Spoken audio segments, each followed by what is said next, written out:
함께한 여러분들을 주님의 이름으로 축복합니다. 우리 옆에 분과 인사하실까요? 주님의 이름으로 축복합니다. 예. 이 시간도 하나님의 은혜가 여러분들의 삶과 가정 속에 충만히 임하기를 주님의 이름으로 축복합니다. 우리 지난주 말씀 혹시 기억하십니까? 우리가 다른 시각을 가지고 살아가야 된다라고 말씀을 드렸죠. 다른 사람의 문제가 아닙니다. 내가 문제다. 내가 바뀌어야 된다. 성경 항상 우리가 바뀌어야 된다라고 얘기하고 있습니다. 내가 바뀌면 다 바뀌게 되어 있습니다.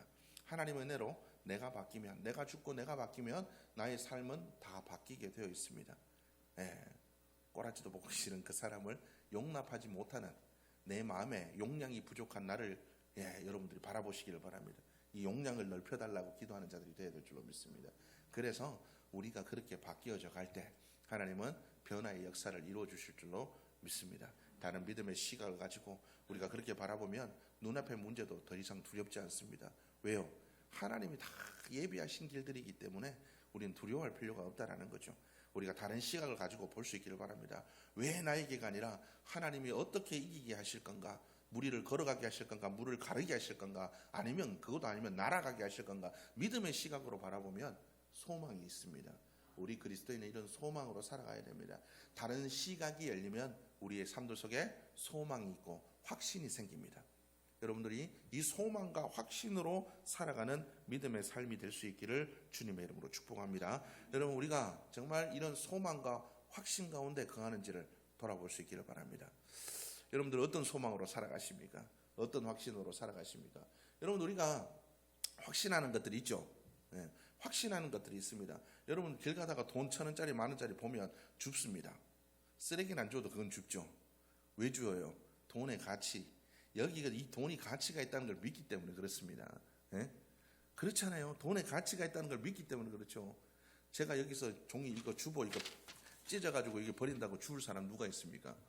그런데 5만 원짜리 찢어가지고 여기다 던져놓으면 하나하나 조각까지 다 줍습니다. 왜요? 돈의 능력이 있다라고 믿기 때문에 그렇습니다. 돈의 가치가 있다고 믿기 때문에 그렇죠. 우리가 하나님을 확신하면 이렇게 살아야 됩니다. 어떤 상황 속에서도 우리는 확신을 가지고 살아갈 수 있는 우리 모두의 모습이 되어야 될 줄로 믿습니다. 오늘 이 성경 말씀에 이 로마서는 어떻습니까? 사도 바울이 이 로마의 교인들 그리고 모든 이 교인들에게 그때 예수 그리스도께서 십자가에 달리시고 핍박받는 교회를 향하여서 믿음을 주려고 확신을 주려고 위로를 주려고 쓴 성경이 로마서입니다. 그래서 교회들에게 이런 경문을 보내는 겁니다. 편지를 통해서 편지 써가지고 로마에서 편지 써가지고 각 교회들로 보내는 겁니다. 야, 너희들 소망을 가지고 확신을 가지고 살아야 된다. 이렇게 이야기를 하고 있다라는 거죠. 여러분, 우리는 하나님의 사람으로서 어떻게 살아야 될지를 생각해 볼 수 있는 우리 모두의 모습이 되어야 될 줄로 믿습니다. 신앙생활이 그저 현실의 문제, 이 땅의 것들을 해결하며 이 땅의 것들을 바라보며 이 땅의 것들을 잘 누리고 살아가도록 하는 것이 신앙생활이 아닙니다. 신앙생활은 단순히 우리의 문제를 해결받고 우리가 하나님 앞에 위로받고 하나님 앞에 힘을 얻고 문제를 이기고 살아가는 것, 단순히 그것을 의미하지 않는다라는 거예요. 근본적으로는 미래를 소망하며 살아갈 수 있도록 만드는 것이 믿음의 생활입니다. 신앙의 생활은 지금 당장이 아니라 우리 앞에 이루실 하나님의 그 놀라운 은혜와 역사를 바라보며 살아가는 게 믿음입니다. 우리가 이런 믿음으로 살아갈 수 있는 자들이 되어야 될 줄로 믿습니다. 신앙은 소망하는 겁니다. 이루실 줄로 소망하고 하나님께서 우리에게 주실 것들을 기대하고 소망하며 살아가는 겁니다. 장차 오실 예수 그리스도 그 나라에서 위로받고 눈물 없고 아픔 없고 고통 없는 그곳에서 우리가 살아가기를 소망하는 삶, 그 나라를 꿈꾸며 소망하는 삶. 여러분, 초대교회 그 교인들이 어떻게 그 고통과 아픔들을 이겨냈습니까? 여러분, 지금 우리가 당하는 고통과 아픔들을 힘들다고 얘기하면 안 됩니다. 그잖아요. 그때 우리 다니엘 기도 때 북한에서 너무 그 장면 이름이 갑자기 생각나는 그 장면 뭐라고 해요? 행복의 복에 겨워가지고 우리나라 청소년들 헬조선이라고 하는데 복에 겨워하는 소리라고 300km만 위에 오면 그런 소리가 입에서 쑥 들어갈 거라고 얘기하죠. 여러분, 초대교회 교인들은요, 여러분 초대교회 교인들은 믿음 때문에 박해를 받았습니다. 그 박해가 얼마나 심했는지 산채로 화형을 당하기도 하고요. 사람을 횃불로 썼대요. 예? 횃불, 거리를 밝히는 횃불로 썼대요. 사람을 물에 빠져 익사시키기도 하고요. 사자밥으로 주기도 하고요. 예수님처럼 십자가에 달기도 하고요. 사자밥으로 던져주기도 하고, 그것을 피해서 믿음을 지키기 위해서 재산도 포기하고 햇빛 보는 것도 포기하고 지하로 땅굴 같은, 지금 뭐 지상 아파트 뭐 11층, 20층, 30층 아파트 살지만, 그때 당시 그리스도인들은 지하 10층, 11층, 15층까지 파고들어 지하 70, 80m를 파고들어 햇빛도 없는 그곳에서 예배하며 살았습니다. 그렇게 살 수 있었던 이유가 뭡니까? 천국에 대한 소망이 있기 때문에 그렇습니다. 여러분, 이 소망을 가지고 살면 지금 당장의 문제가 되지 않아요. 지금 당장 누릴 수 있는 것들을 못 누리는 게 그게 문제가 되지 않는다고요. 여러분, 이런 소망이 우리에게 있습니까? 이런 소망이 우리에게 있어야 될 줄로 믿습니다. 진짜 그리스도인은 이 땅의 것들을 소망하는 게 아니에요. 우리가 진짜 바라보아야 될 천국, 하나님이 주신 약속, 하나님께서 우리를 지키시고 위로하시고 보호하실 것이라는 약속, 이런 약속의 말씀을 믿고 소망하며 살아가는 우리 모두의 모습이 되어야 될 줄로 믿습니다. 그렇다면 우리의 이 소망이 왜 우리 그리스도인들에게 이 소망이 중요하냐? 성경 우리에게 얘기합니다. 소망이 우리를 부끄럽게 하지 아니하면 우리에게 주신 성령으로 말미암아 하나님의 사랑이 우리 마음에 부은 바 됨이니. 우리의 소망이 우리를 부끄럽게 하지 않는데요. 우리가 천국을 소망하고 하나님의 약속을 바라고 믿고 소망할 때 그 소망이 우리를 부끄럽게 하지 않는답니다. 믿음의 소망은 우리를 부끄럽게 하지 않습니다. 왜요? 이루실 것이기 때문에 그렇습니다. 많은 사람들이 바라고 소망하는 것들, 이렇게 될 거야, 꿈을 가지고 비전을 가지고 이렇게 열심히 살아가다가 그 꿈이 좌절되면 위로하는 사람도 있지만, 그죠? 손가락질하는 사람들도 있잖아요. 그렇지만 우리의 소망은 그렇게 될 일이 없다고 이야기를 하고 있습니다. 믿음의 소망은 그렇게 될 일이 없대요. 손가락질 받을 일이, 부끄러워질 일이 없다라고 이야기를 하고 있습니다. 이 말씀을 표준 세번역으로 읽어드리도록 하겠습니다. 이 희망은 우리를 실망시키지 않습니다. 그것은 하나님께서 우리에게 주신 성령으로 하나님의 사랑을 우리 마음속에 부어주셨기 때문입니다. 이렇게 이야기를 하고 있습니다. 우리가 가진 소망은 인간들의 약속, 인간들의 어떤 것들에, 세상의 것들에 바탕을 두지 않고 변하지 않는 하나님의 사랑에 근거를 두었기 때문이다라고 이야기를 하고 있습니다.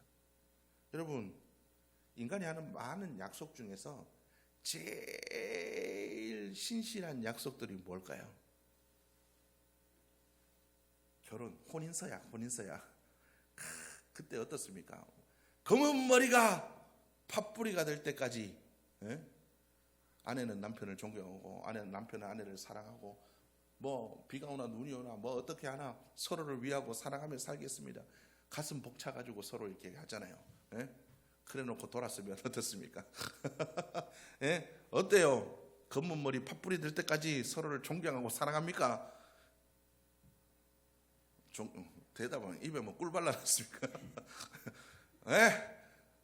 서약했으면 지켜야죠. 서약했으면 지켜야죠. 다 결혼식 때 다 그렇게 서약하잖아요. 안 했어요? 검은 머리 팥뿌리 될 때까지 사랑하고. 근데 어때요? 이게 잘 지켜지나요? 지켜지지 않습니다. 여러분, 그 약속이 거짓된 겁니까? 아니요. 그 순간에 신실했습니다. 정말 그 간격에 왜요? 요즘 보면 그 신랑각시도 애들 결혼하는 사람들 보면 어때요? 그거 읽어주면서 서로 눈물 줄줄줄 흘리고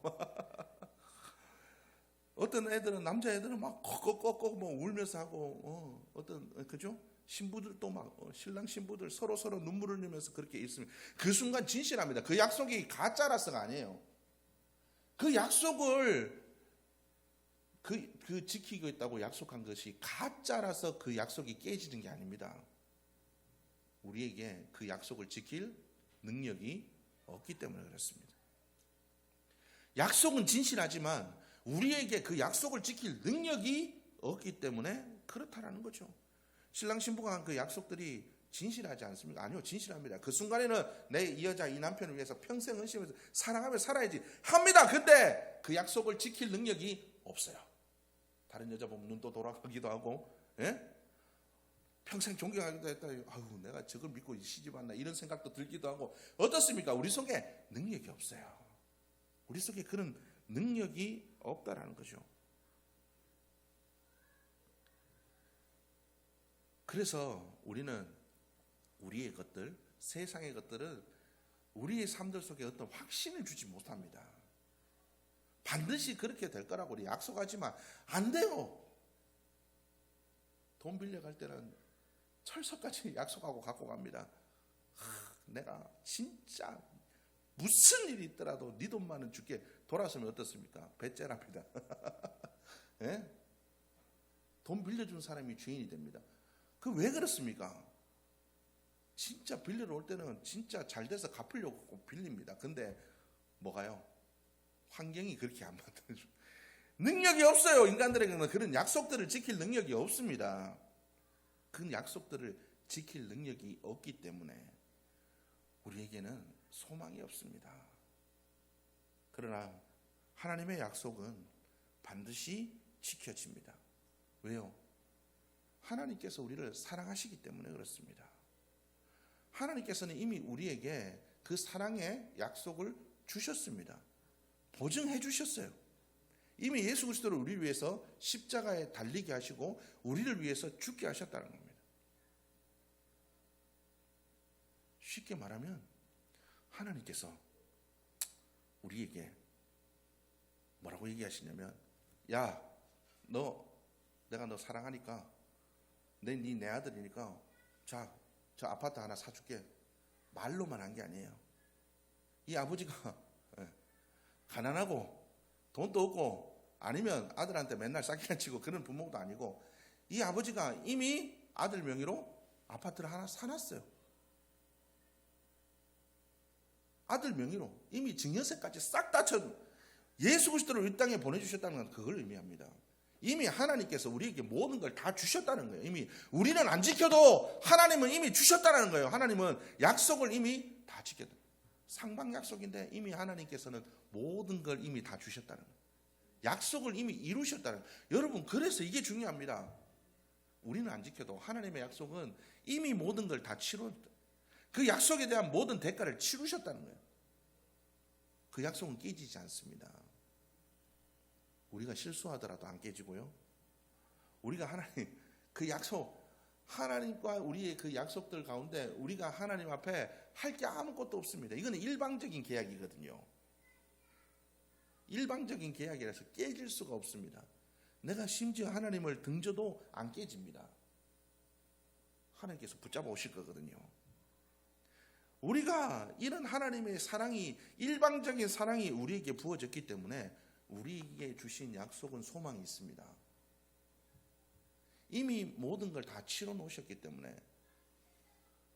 요즘 안타까운 일이지만 무안공항의 그 사고로 인해서 많은 이들이 아파하고 있습니다. 그런데 그것을 위로하기 위해서 많은 사람들이 거기다가 선결제라는 걸 합니다. 선결제. 돈을 보내서 거기에 유가족들 분이나 아니면 거기 참배하러 온 사람들, 그 사람들에게 그런 사람들이 가서 마음껏 커피도 드시고, 그렇게 하시라고, 조금이라도 위안이 되라고 선결제라는 걸 합니다. 가면 누구나 가서 아무거나 먹을 수 있어요. 결제된 금액 내에서. 여러분, 예수 그리스도, 하나님께서 우리를 향해서 이미 선결제를 해주신 거예요. 약속의 말씀들, 여러분, 계약이라는 건 상반간에 다 이루어져야 되는 거잖아요. 그런데 하나님의 약속은 그렇지 않습니다. 일방적입니다. 이미 모든 걸 다 선결제 해놨다는 거예요. 네가 와서 가져가기만 하면 된다. 네가 와서 가져가기만 하면. 여러분, 하나님의 약속은 이와 같이 이미 모든 것을 이루어 놓고 하나님께서 우리에게 얘기하십니다. 야, 이미 다 그 약속에 대한 대가는 내가 치렀다. 너희에게 그렇게 주어질 자격이 없지만 내가 이미 모든 걸 다 치러놨다. 자, 약속의 말씀 펴가지고 자, 그 안에 감동되는 말씀이 있지. 가져가. 이루어줄게. 그렇게 얘기하고, 여러분, 하나님의 그 약속의 말씀들, 이 가운데 우리에게 주시는 감동들과 은혜들이 얼마나 많습니까? 이 안에 약속들, 수 없는 약속들이 있잖아요. 하나님 다 가져가래요. 이미 내가 다 치러놨다. 대가를 다 치러놨다. 성결제 놨다. 가져가가지고. 그런데 우리에게 이런 확신이 있습니까? 이런 믿음이 있습니까? 우리가 믿는다면 왜 안 가져가지요? 왜 안 가져가죠? 하나님의 약속의 말씀들이 이미 우리에게 주어졌고, 하나님께서 그 모든 대가를 치르셨고, 하나님께서 우리에게 소망의 약속들을 수없이 주시고 이것들이 이루어질 것이라고 말씀하셨고, 이미 대가가 치루어졌는데 왜 우리는 이 약속의 말씀들을 가져가지 않나요? 여러분, 약속의 말씀들을 흘려보내지 마십시오. 붙잡으십시오. 이 약속의 말씀을 붙잡아야 됩니다. 이 약속의 말씀을 붙잡으십시오. 그냥 은혜 되네. 하나님의 약속의 말씀. 그래, 은혜 되네. 그래, 살아야지. 그냥 그렇게 하고 넘겨버리지 마십시오. 내게 주신 말씀, 내게 주신 감동이 있다면 붙들고 기도하십시오. 하나님께서 주시겠다고 약속하셨습니다. 약속의 말씀대로 이루어질 것이라고 말씀하셨습니다. 그러면 그 말씀 붙들고 기도하십시오. 이루실 겁니다. 이미 성결되어 놓은 그 약속의 말씀들이 반드시 우리의 삶에 이루어질 겁니다. 근데 우리는 다 안 붙잡고 흘려보내고, 하나님의 약속의 말씀, 수없는 약속의 말씀, 아이고 이런 말씀도 있었네, 아이고 감사하네 해놓고 돌아서면 잊어버리죠. 눈앞에 다른 거 보이면 이거 놔두고 다른 거 잡잖아요.